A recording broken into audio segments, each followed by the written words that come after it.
Bonjour à toutes et à tous. Donc, je suis très heureux d'être parmi vous, bon, virtuellement, mais enfin bon, l'essentiel c'est que le contact soit fait. Je voulais remercier tous ceux qui ont organisé et co-organisé ce colloque, et en particulier donc la Société des Portugais jeunes et les DGC du PEF, donc celle UNESCO, et tous les architectes.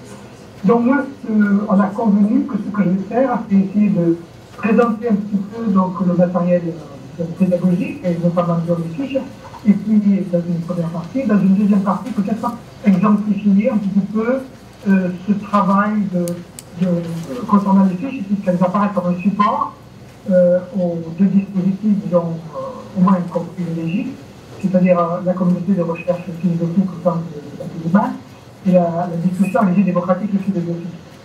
Alors nous avons une chance en France, c'est que pendant assez longtemps, c'est-à-dire à peu près des années 2000, les ateliers philo ou la discussion à l'idée philosophique, ça a été une innovation qui ne rentrait dans aucun programme, si vous voulez, et qui partait du terrain, et qui a intéressé quelque part dans l'institution, parce que ça permettait notamment aux écoles primaires de réaliser certains objectifs importants, comme la maîtrise orale de la langue, l'éducation et la citoyenneté. Et c'est pour ça qu'on puisse développer quand même un certain nombre de formations, donc dans l'institution particulièrement, précisément parce qu'elle voyait une manière de réaliser ces objectifs avec l'intérêt que c'était une manière qui n'était pas traditionnelle, quoi. Donc qui apportait donc, une outil supplémentaire pour réaliser donc, ces objectifs. Tout a changé à partir de la rentrée 2015, puisque la DVP, c'est comme ça qu'elle est appelée dans les textes, la discussion à l'idée philosophique, est maintenant recommandée dans le nouveau cours qui vient d'être instauré en France, qui est le cours d'enseignement moral et civique. Et c'est ça, précisément, d'articuler la visée philosophique de la formation de l'homme à la visée civique de l'éducation à la citoyenneté. Alors, au niveau donc, des philosophes, on a utilisé quelque part, on a saisi cette opportunité, donc cette occasion, donc ce Kairos, pour pouvoir lancer dans notre programme. Et c'était d'autant plus important que 2015, c'est précisément l'année des attentats et des attentats de Charlie Hebdo, qui a mis vraiment dans la France, disons, sans dessus dessous à ce moment-là.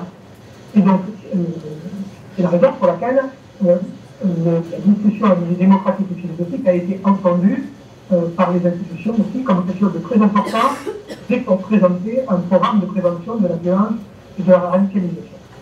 Donc à ce moment-là, nous avons pensé à un matériel pédagogique. Ce matériel serait essentiellement un matériel d'accompagnement de praticiens pour animer des discussions à l'idée à la fois philosophiques et citoyennes, et qui pourraient être expérimentés dans un certain nombre d'établissements volontaires pour être validés. Et ce matériel serait essentiellement des fiches. Donc moi j'ai coordonné, si vous voulez, un petit peu donc, ces fiches-là, en relation avec Jean-Charles Pétier, plus particulièrement pour les situations qu'il proposait, les études de cas, on va dire, et puis ensuite Edwige Chiropère pour tout ce qui concernait donc la bibliographie, les albums de jeunesse, la filmographie, donc la phytographie, c'est-à-dire les supports qui peuvent servir aussi pour illustrer les principales problématiques qu'on trouve dans la première partie. Donc la première partie de la fiche s'adresse essentiellement aux éducateurs, aux enseignants, pour dégager un petit peu les enjeux du sujet abordé. Et la deuxième partie propose d'entrer différencier du problème. On le verra tout à l'heure sur l'exemple. Ça peut être des questions, ça peut être des citations, des affirmations contradictoires, des prises de position pour entraîner des réactions, des arguments à discuter, des arguments contradictoires, des petites histoires à interpréter, etc. Donc ça c'est important, ça c'est une première partie de la fiche qui est destinée aux enfants. La deuxième partie, et c'est une deuxième façon de rentrer dans la fiche, ce sont des cas, des études de cas, des situations de problèmes, qui sont proposées à la réflexion et qui sont guidées par un certain nombre de questions d'analyse. C'est d'un genre de métier parce qu'elle est particulièrement occupée. Et enfin, comme je vous disais, il y a la proposition d'utiliser des supports, comme des albums, de nouveaux de films, et là c'est des chiffres, donc tout pour nous. Alors jusqu'à maintenant, donc, nous avons terminé les 18 fiches, et ces fiches ont été faites essentiellement pour le second degré, c'est-à-dire pour nous, à partir de l'âge de 10 ans, si vous voulez, jusqu'à 16 ans pour le collège, mais cette année jusqu'à 18 ans, donc pour le lycée. En effet, pourquoi avoir choisi de commencer pendant les 2 premières années sur ce public là, dans le cadre de 2018 ans, parce qu'on a beaucoup de matériel en France pour le primaire, que ce soit sous forme d'albums de jeunesse ou de bouquins, pour les didactiques, de bouquins ad hoc, pour développer les activités finaux. Mais par contre, il n'y avait presque rien au niveau du collège. Et la seconde raison, c'est que c'est au collège avec l'adolescence que la question de la violence se pose très fortement et que peut commencer une radicalisation. Quand les enfants sont moins jeunes, bon, c'est quand même moins évident. Donc les fiches ont été faites compte tenu de l'objectif du programme. C'est pour ça que nous avons choisi un certain nombre de questions de ces fiches pour poser le cadre à quoi ça sert de réfléchir, à quoi ça sert de discuter, distinguer croire et savoir, par les précisément, pour lutter contre la violence sexiste, les relations entre les filles et les garçons, pour lutter contre la violence raciste et racisme, pour réfléchir au vivre ensemble, mieux se connaître, comprendre leurs différences et leur fraternité, c'est-à-dire par tout à l'heure, pour prévenir la violence, fiche sur peut-on se faire justice soi-même, comment réagir au jugement d'autrui, s'excuser et pardonner est une force de faiblesse, pour comprendre l'intérêt de la loi et du droit dans une société à protection des éthiques du droit, le fiche est soutenue en France par le défenseur du droit. Et puis, vous m'avez perdu? Non, non, on t'écoute. Mais vous me voyez peut-être? On te voyait, non, on te voit et on t'entend. Ah ben peut-être que moi je ne me vois plus, mais c'est un peu important. Et donc pour évoquer le mouvement de communication, comment gérer les réseaux sociaux, comment lutter contre les théories du complot, comment savoir sur l'information des faits, et enfin travailler sur la violence et les types alternatives, on a des fiches sur la non-violence, l'empathie, la négociation et la médiation. Et actuellement, donc ça fait 2 années qui viennent, nous travaillons sur des fiches pour le primaire, donc avec qui ça parlait des fiches qui ont déjà été réalisées au niveau de la Belgique, et pour l'équipe française, il y aura une dizaine de fiches, et nous avons fait 4 pour le moment, comme nous sommes en train de diffuser. Alors, je vais donner dans cette deuxième partie l'exemple de la fiche Croire et savoir. Alors, c'est une fiche qui nous semble particulièrement importante pour développer l'esprit critique et l'esprit laïque, de la laïcité et de la spécificité française. Donc, c'est un principe même institutionnel qui est écrit dans notre Constitution et qui assure, qui garantit la liberté de conscience, c'est-à-dire la liberté de croire ou de ne pas croire, qui permet donc à des croyants de s'exprimer et de se tolérer les unes des autres et même de pouvoir discuter. C'est là où la discussion devient intéressante parce qu'elle permet précisément de créer un espace laïque de confrontation des opinions diverses. Et donc, on est en fait dans la démocratie, dans une démocratie avec une dimension laïque très forte, parce qu'on s'est aperçu que finalement, ce qu'il faut combattre par rapport notamment aux attentats et à la violence plus généralement, c'est les passages un petit peu qu'il y a progressivement du dogmatisme qui entraîne un certain sectarisme, puisqu'on procède de la vérité absolue, qui peut entraîner dans le fanatisme, puisque c'est une vérité absolue qu'on veut la partager, faire partager aux autres, c'est dans la vérité. Et si on veut la faire partager aux autres, c'est y compris par la violence, et à ce moment-là, on débouche donc sur le terrorisme. Donc, cette fiche, cette Croire et savoir, de bien montrer, disons, la différence qu'il y a entre les différentes croyances, le savoir, en particulier la différence qu'il y a entre science et religion, parce que précisément, donc, tout un certain nombre de problèmes que nous vivons dans nos pays actuellement, c'est quand la religion commence à se prendre pour des sciences, il y a aussi, parce que c'est une conception aussi, une dérive que la science se prend elle-même pour une religion. Alors que, bon, les théories scientifiques sont peut-être controversées dans les colloques, etc., et sont éminemment, disons, discutables.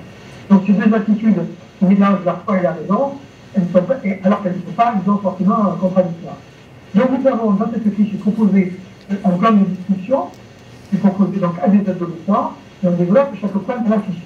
Par exemple, pour vous donner une idée, croire c'est quoi? On pense que c'est une croyance, savoir à qui on parle. Quels sont les différents types de croyances que nous avons? Il y a encore différents types de croyances, de nature différente.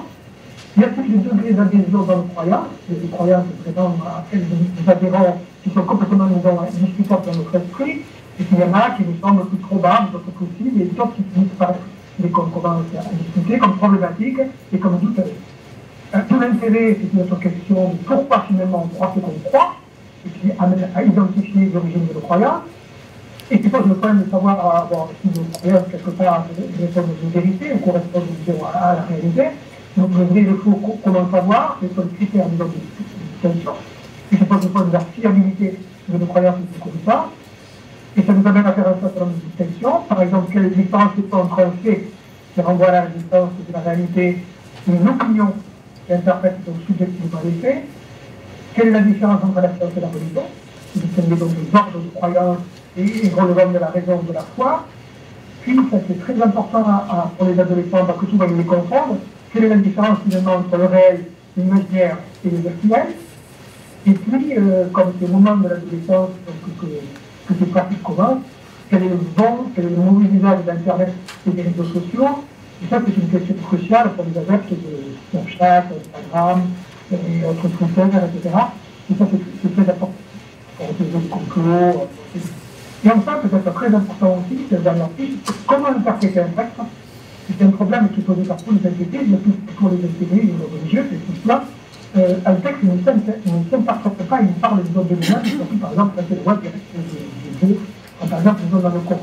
Mais on retrouve ça, c'est une interprétation littéraliste, qui veut bien chez les juifs, par exemple, ou chez les chrétiens. Donc, il y a différentes fiches avec différentes entrées. Alors, ces entrées, on peut soit choisir, parce que la fiche est très complexe, trop complexe d'ailleurs, parce que nous n'avons pas voulu, d'une certaine manière, faire du prêt-à-former. On a proposé un certain nombre de pistes, et il y a quand même un certain travail de l'enseignant pour choisir les pistes, ou pour faire une séquence, et savoir plusieurs séances, qui peuvent, voilà, disons, combiner. Voilà. On peut faire autrement que par ces différentes questions ou manières d'entrer dans la question, par les situations de problème. Par exemple, on parle d'une situation de problème qui explique qu'on voit un prof de science qui est extrêmement, disons, rigoureux sur l'usage de la raison, de l'expérimentation, qui est très laïque aussi, donc il ne faut pas nous soutenir, bon... Oui Michel, il te reste 2 minutes. Il te reste 2 minutes. Oui, mais c'est bien. Et puis ensuite, par exemple, ça c'est le troisième élément, c'est les supports.